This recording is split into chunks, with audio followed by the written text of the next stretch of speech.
Hola, ¿cómo están todos y todas? Estamos nuevamente llevando adelante este ciclo de charlas por intermedio del espacio de difusión de la Federación Gráfica Bonaerense, junto con los compañeros de la Juventud Gráfica. En esta oportunidad estamos charlando con el compañero Santiago Fraschina, director de la carrera de Economía de la UNDAB en Avellaneda. Y bueno, en esta oportunidad vamos a tener la oportunidad de charlar con él para que nos ponga y que nos ayude a entender todo lo que está pasando en materia económica en la Argentina y sobre todo cuál es el rol que nosotros los trabajadores tenemos que ocupar dentro del marco de lo que está atravesando en la Argentina en estos tiempos de Milei y en estos tiempos de tanta convulsión que hay en la Argentina. Así que bueno, ¿qué tal, Santiago? ¿Cómo estás? Buenos días y muchas gracias por darnos una mano y acercarte a conversar con nosotros. Bueno, buenos días, el gusto es mío, así que el agradecido soy yo y espero que de esta conversación algo sirva. Perfecto, perfecto. La idea, más que nada, de este tipo de ciclos es poder llevar algún tipo de definición para que los compañeros y las compañeras a lo largo y a lo ancho del país puedan tener herramientas para después poder comprender qué es lo que les pasa, no solamente en términos laborales, sino que también en la vida y hasta en su ámbito personal. Así que bueno, esto siempre es como podría funcionar como un espacio de formación. Perfecto. Pero bueno, más que nada es brindarle herramientas a los compañeros y a las compañeras para que puedan desenvolverse y entender sobre todo qué es lo que les pasa. Me parece excelente, así que nada, agradecido. Perfecto, genial. En este marco, bueno, el otro día nosotros tuvimos, hace aproximadamente una semana, tuvimos la oportunidad de tener una charla con vos en Paseo Colón, en nuestra sede central, en Capital Federal, donde hablamos de los tres tipos de niveles económicos que hay en la Argentina, y vos hacías foco en uno que era el modelo financiero. ¿Podés explicarnos a los trabajadores qué es eso? Sí, nosotros hace poco acabamos de sacar un libro en este sentido, que es lo que fuimos a presentar la otra vez ahí a Paseo Colón. Sí, lo tenemos acá. Sí, que tiene que ver con los tres modelos económicos en disputa, que son los tres modelos en discusión. Obviamente uno cuando teoriza o explica, homogeniza ciertos procesos, pero más lo que uno observa es que hace 30, 40 años estamos discutiendo estos tres, inclusive más a lo largo de la historia, estos tres modelos económicos. Uno es el que vos decías, el modelo neoliberal financiero. Ese modelo neoliberal financiero es importante entenderlo porque es lo que está tratando de reeditar Milei en la actualidad. Es un modelo que en la primera vez que se aplicó fue en el año 76 con el golpe cívico-militar. El ministro de Economía en aquel momento era Martínez Dios, que fue el primero que diseñó el modelo que nosotros denominamos modelo neoliberal financiero, que lo que piensan esos economistas o ese modelo es que la Argentina no puede ni debe ser un país industrial. Había que tirar abajo el proceso de industrialización que venía transitando la economía nacional, sobre todo si uno quiere tomar un periodo largo, va del 30 al 76, ese modelo que se llamó la industrialización por sustitución de importaciones. Obviamente en todos esos años se aplicaron distintas ISI, pero la característica común de todo ese proceso es que la industria era el motor de la economía nacional. Bueno, en el 76 Martínez Dios llega a la conclusión que la Argentina, digo, la famosa propaganda de que vos te sentás en una silla Madín nacional. Que se rompía, recuerdo muy bien. Madín extranjera, eran todas buenas. El mensaje de Martínez Dios y de ese modelo neoliberal financiero, que la industria nacional es ineficiente, no podemos tener industria nacional, empecemos a importar todo, apertura comercial indiscriminada. Obviamente ese modelo neoliberal financiero lo que implica es un fuerte proceso de desindustrialización, lo que nosotros denominamos industricidio, y lleva, obviamente, como la industria es valor agregado, la industria es generación de puestos de trabajo, ese modelo de desindustrialización lleva rápidamente un crecimiento de la desocupación. Cuando crece la desocupación, obviamente la clase trabajadora se pone a la defensiva en el sentido de que empiezan a discutir empleo y no salario, entonces cae el salario de los trabajadores, crece la pobreza y la indigencia. Pero obviamente a los grupos de poder, a los grupos económicos sobre todo, hay que darle un negocio alternativo. Si no vas a industrializar, ¿con qué van a hacer plata? Y ahí construyen, mientras vos vas desindustrializando la economía nacional, construyen el negocio financiero. Por eso lo llamamos neoliberal financiero, porque a partir del 76 y de estos modelos neoliberales financieros, la renta financiera comienza a ser mucho más rentable que la renta productiva. Por eso es negocio financiero y no productivo.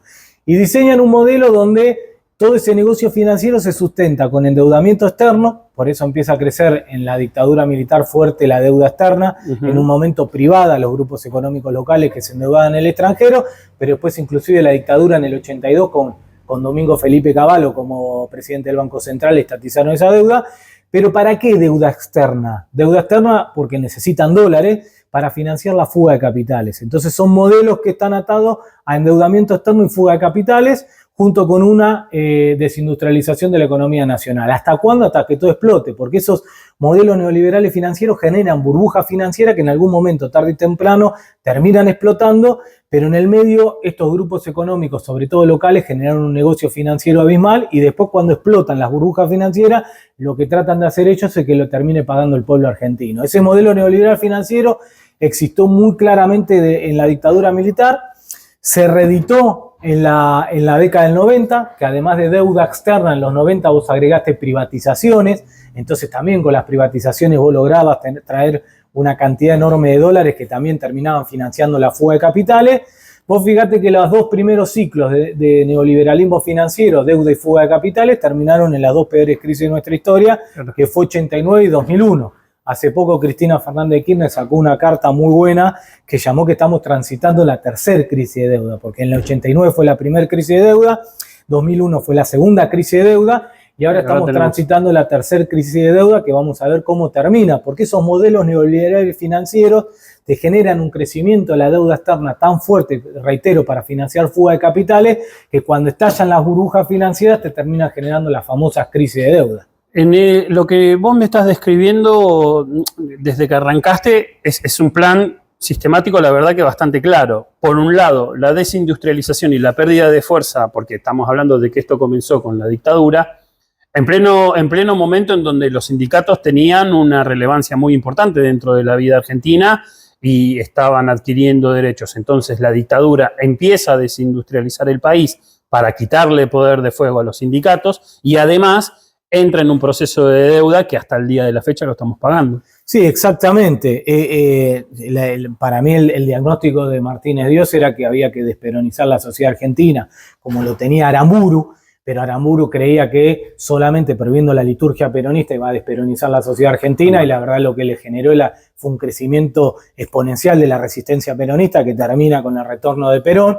Pero Martínez Dios tenía en la cabeza desperonizar la sociedad argentina y para eso había que, no solo obviamente el terrorismo de Estado que terminó con la desaparición de 30.000 compañeros, pero además dándole en el eje, en la columna vertebral del peronismo que es la clase trabajadora y la clase obrera. Y para eso había que desindustrializar la economía nacional para obviamente quitarle poder a los trabajadores. Por eso la desindustrialización, además de ser un objetivo económico, es un objetivo claramente político que se une de la mano de sacarle fuerza a los sindicatos y desperonizar a la sociedad argentina. Qué loco, porque esto que vos me estás diciendo ahora me está viniendo a la mente una nota que se le hizo, o no sé si fue una nota o fue una charla que se le hizo a Federico Sturzenegger hace muy poquito, en febrero pasado, en donde él habla de desfinanciar sectores de poder, en donde él habla de, al momento de quitarles recursos a esos sectores de poder, que él denomina que los sindicatos son sectores de poder, que los movimientos sociales son sectores de poder, entonces al quitarle el financiamiento por parte del Estado, o lo que el Estado a veces lleva a esos sectores para que se puedan sostener, porque así se determina la sociedad argentina, Federico Sturzenegger habla estrictamente de desfinanciar esos sectores para poder llevar adelante la desindustrialización de la Argentina. O sea que estamos viviendo hoy, 2024, lo mismo que con la dictadura y Martínez Dios. Bueno, obviamente, Milei lo que está tratando de reeditar, porque digo, la tercera crisis de deuda se inicia con Macri. Recuerden que con Macri en el 2016 el país estaba totalmente desendeudado, lo había dicho hasta Duhovne, excesivamente endeudado, creo que usó esa frase. Bueno, con Macri se inicia el tercer ciclo fuerte de endeudamiento. Macri primero lo hace con los bonistas privados, deuda externa con los bonistas privados, cuando en el 2018... El bendito fondo a 100 años. Bueno, entre otros, cuando los bonistas privados le dicen, no, ya está, te endeudaste y solo financiaste fuga de capitales, le dejaron de prestar, Macri recurre al Fondo Monetario Internacional nuevamente, que Néstor Kirchner le había pagado en el 2005 el total de la deuda externa con el Fondo Monetario Internacional, con Macri en el 2018 volvemos al FMI, pero además con el endeudamiento más importante de la historia del Fondo Monetario Internacional. El FMI nunca le había prestado a un país en tan poco tiempo tanta plata. Hoy nosotros somos el país más endeudado del mundo con el Fondo Monetario Internacional, con 45.000 millones de dólares. El segundo es Egipto, que debe tener 11.000 millones de dólares. Fíjate la diferencia entre nosotros y el segundo país. Y vos ves que esos 45.000 millones de dólares que le prestaron a Macri, de vuelta, es lo mismo que en esa época se fugó. O sea, financiaron de vuelta la deuda externa con el Fondo Monetario Internacional para nuevamente financiar la fuga de capitales. Por eso esos 45.000 millones de dólares, cuando se va el gobierno de Macri, no quedó un solo dólar en la economía argentina, se lo habían llevado todo. Ahora, ¿qué está tratando de hacer Milei? Milei está tratando de reconstruir el fenómeno de deuda externa y fuga de capitales.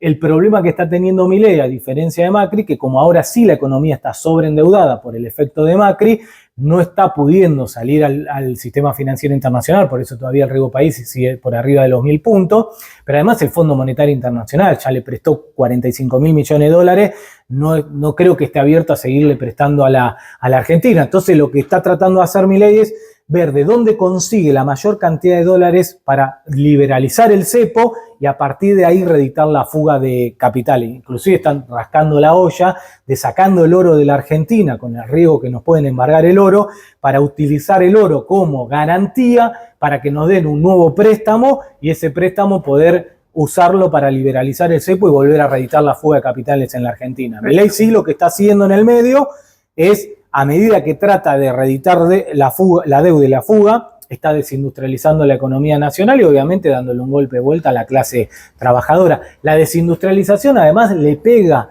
a la clase trabajadora porque con el crecimiento de la desocupación, el crecimiento de la informalidad, la baja de los salarios, te desfinancian los gremios solamente por la cantidad de afiliados. Totalmente. Entonces, ahí es cuando te ponen a los gremios totalmente en un modelo que te lo ponen totalmente a la defensiva, que es el objetivo final de los modelos neoliberales financieros. Claro, porque para poder seguir llevando adelante la charla, tenía que ver estrictamente con eso, ¿no? ¿Cuál es el impacto decididamente directo que tiene todo este tipo de medidas y todo este tipo de decisiones que está tomando el gobierno nacional hoy con Javier Milei a la cabeza en la vida de los trabajadores? Bueno, es lo mismo que en la dictadura, es lo mismo que en la década del 90 en la convertibilidad.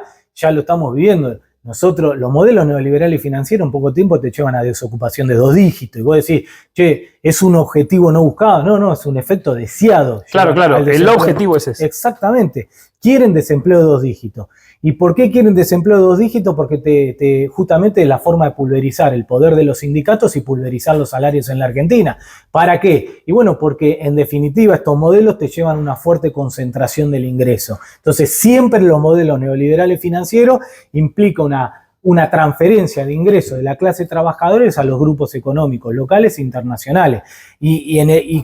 ¿Cuál es una de las herramientas que te llevan a esa concentración del ingreso? Es el crecimiento de la desocupación y la pérdida de poder de ingresos de los trabajadores.